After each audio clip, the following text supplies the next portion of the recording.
काय नाही होता. म्हटलं आता काय झाला, म्हटलं आता चष्मा लागलो. म्हटलं चष्मा लागलो तर आता सगळ्यांना लागतात. आता 40 फुल आटल्यानंतर हळूहळू सगळ्यांना लागतात. आणि आता काय पैसे पोरगा पण चष्मा लागतात. त्यात काय नाही हो, पण चष्मा लावून बाहेर गेले ना शेजारी म्हणतात चष्मामध्ये तुम्ही चांगले दिसत नाही. तर म्हटलं चष्मा काढून टाकायचा, त्यात काय नाही. म्हटलं चष्मा काढले असते हो, पण चष्मा काढल्यानंतर मला शेजारी दिसत नाही. या फक्त कसा बुवांका थोडं दिवस त्याचा प्रयत्न काहीतरी बोला होईल, पाणी म्हटल्यानंतर काहीतरी होऊ पाहिजे. आता आई शपथ तुका सांगतं, ह्यो माणूस एवढं भडकलो ना, केव्हा माईक जवळ येता खळीये नुसतं खळत बैल कशा. आता ते बैल गावात कमी झाले. बैल पहिले कसे झुजा खाणायचे, खळीये मारायचे, तसे खळीये मारायचे. पण 100% चांगलं मनोरंजन होणार. बुवा जेवढे बोलणार त्याचे 100% परत फेड होणार, पण चांगल्या रीतीने होणार. एकही शब्द वाईट निघणार नाही. आणि तुम्हाला पण विनंती आहे, जे चांगलं आहे ते घेऊन जायचं आणि जे काय वाईट असेल ते आम्हाला घेऊन जायचं. एवढीच विनंती करतोय. सन्माननीय गणेश आखाडे बुवा महाबळेश्वर यांच्याकडून जीपीएद्वारे माझ्यासाठी 100 रुपये आणि आमचे पक्वादक नालन साहेब यांच्यासाठी 100 रुपये बक्षीस आले. मंडळाच्या वतीने स्वीकार करतोय, लाख लाख आभार म्हणतोय आणि पुढे करतोय. कारण बघा पंढरीचा पांडुरंग युगे 28 उभा आहे विठेवरती. युगे 28 उभा आहे, पण ते अजून युगे 29 झाले नाहीये, किंवा 30 पण नाही, किंवा 27 पण नाही. तो 28 वरती उभा आहे. कारण 4 युगे 6 शास्त्रे 18 पुराणे म्हणजे 28 युगाची एक टाळी म्हणजे आपली ब्रह्मानंद टाळी. बघा ती आपण अजिबात वाजून कंजूसी करायची नाही. कारण अजूनपर्यंत टाळी वाजवण्यावरती जीएसटी लागलेलो नाही. अजिबात चिंता करत होते. त्यासाठी या मंडळाच्या आयोजकांसाठी जोरदार टाळ्यांचा गजर झाला पाहिजे. कारण अतिशय सुंदर आयोजन केलेलं आहे बाळासाहेबांच्या संपूर्ण टीम मेंबरने. आणि खरोखर पंढरीचा पांडुरंग या ठिकाणी उभा राहिल्यानंतर काय होतं बुवा, पहिल्यांदा गेल्याबरोबर गणेश घाटावर जायचा, हे डुबी मारायची, आंघोळ करायची, आणि नंतर मंदिरात जायचं. अजिबात काळजी करायचं नाही. पण पंढरी काय, पंढरीचा पांडुरंग 28 युगे उभा आहे. कोणाची तरी वाट बघतोय. मंडळी कोणाची वाट बघतोय, तर आपला लाडका भक्त पुंडलिकाची वाट बघतोय. आणि पुंडलिक काय करतोय, आई बापाच्या गळ्यात दोरी आणि बायकोला खांद्यावर घेतलं आणि तो काशी यात्रेला निघालाय. जाता जाता रात्र झाली म्हणून तो एका आश्रमामध्ये थांबलाय. आणि त्या ठिकाणी मध्यंतरी रात्र झाली आणि 7 स्त्रिया डोईवरती आपल्या पाण्याचा घडा घेऊन आलेल्या आहेत. विद्रूप एकदम माखलेल्या अंगाने, चिखलाने माखलेल्या स्वरूपात त्या ठिकाणी आलेले आहेत. आणि त्यांनी त्या ठिकाणी सडा सारवण करून ते अतिशय स्वर्गातील रंभापेक्षा अतिशय सुंदर, देखण्या सुंदर दिसायला लागले. हा चमत्कार कुठेतरी पुंडलिकाला दिसला आणि पुंडलिकाने त्या स्त्रियाने जाऊन विचारलं, बाबा तुम्ही कोण, कुठून आलात आणि अशा आलात की अशा झाल्यात, याचं कारण तरी काय. त्यावेळी त्यांनी सांगितलं, तो आतमध्ये बसलाय, त्याला जाऊन विचार. त्यावेळी पुंडलिक आश्रमामध्ये गेलाय आणि बघितलं तर कुकुट स्वामी तपश्चर्या करीत बसले होते. कुकुट स्वामीने जाऊन त्यांनी काय विचारलं, महाराज तुम्ही काशी पाहिलं काय. काय विचारलं, तुम्ही काशी पाहिली काय. त्यावेळी फक्त काय केलं बघा, कुकुट स्वामीने त्याच्या डोक्यावरती हात ठेवलं आणि काय सांगितलं, अरे तुझं आहे तुझं पाशी, परी तू जागा चुकलाशी. म्हणजे त्याला फक्त एवढंच बोलता यायचं होतं, सगळं दैवत हे आपल्या जवळच आहे, पण आपल्याला त्याचं गंध नाही. हे आपल्याला कुठेतरी बुवा या भजनाच्या माध्यमातून जागृती. म्हणून म्हटलंय ज म्हणजे जागृती. ह्या शब्दाचा प्रत्येक शब्दाचा अर्थ अशी पुण्य केलेली आहे. त्याप्रमाणे त्यात पटवून देणे गरजेचं आहे. म्हणजे कुठेतरी तुझं आहे तुझं पाशी परी तू जागा चुकलाशी, त्यामुळे त्याच्या डोक्यामध्ये टूप पेटली आणि तिथपासून तो आई वडिलांच्या सेवेमध्ये मग्न झालाय. आणि प्रत्यक्ष वैकुंठीचा नारायण त्याच्या दरवाजामध्ये आलाय आणि त्याला सांगतोय पुंडलिका तुझा देव तुला भेटण्यासाठी आलाय, अरे उठून दर्शनासाठी ये. हो तुम्ही आम्ही काय केलं असतो जर आपल्याला देव भेटायला आला असता तर? तुमचा सोडून द्या, तुम्ही आपल्या भांडुपला करणार असता. देव आपल्या दरवाजा दिलो तुम्ही आपल्या भांडुपला काही परिस्थिती अशी परिस्थिती बघा.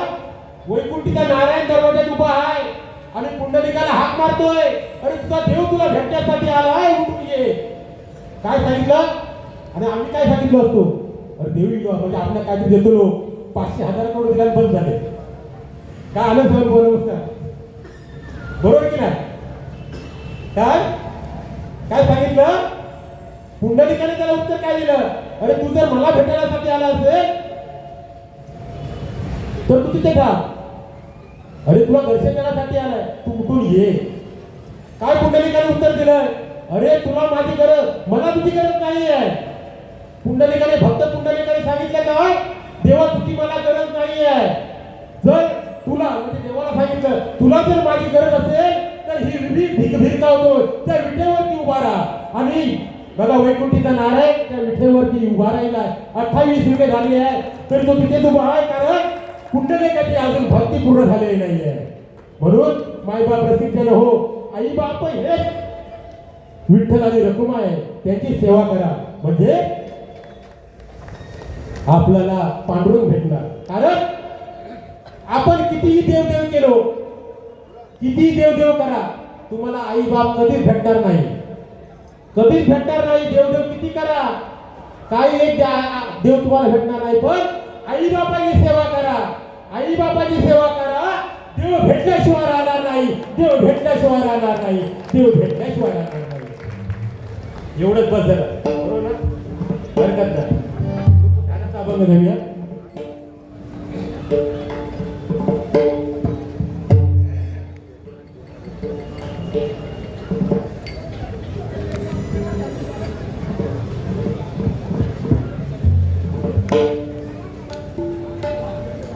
मंडळी तुम्हाला एकच सांगू इच्छितो की याच्यानंतर गोवंत गजर होईल. त्यानंतर खरोखरच कुणी जाऊ नका. पूर्ण या ठिकाणी तुम्हाला कोकण आपल्याला साथ घालतोय, कोकण आपल्याला बोलवतोय आणि काय सांगतोय ते तुम्ही ऐकण्यासाठी जरूर माझ्या गजरात तुम्ही सांगणार आहे. ते ऐकण्यासाठी थांबा. प्रथमतः रूपाचा ध्यानाचा अभंग आहे.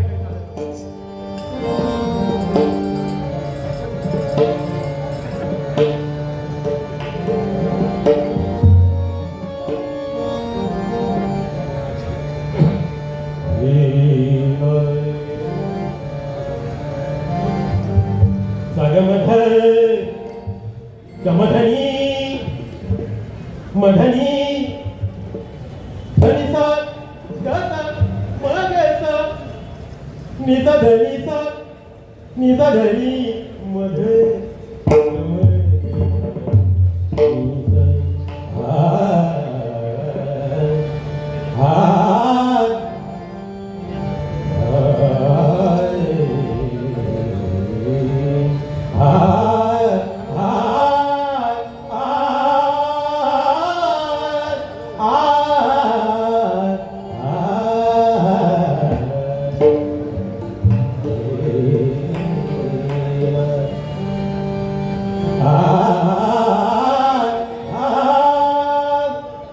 सुंदर ते ध्यान उभे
देवोनिया करकटावरी देवोनिया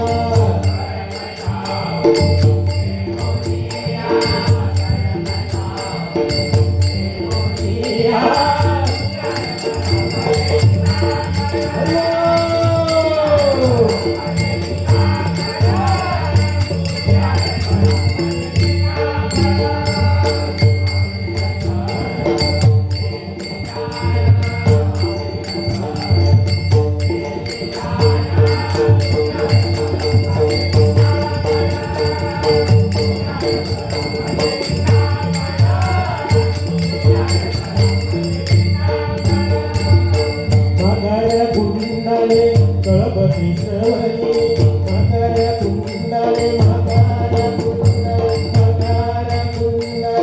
कळपती श्रवणी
Bye.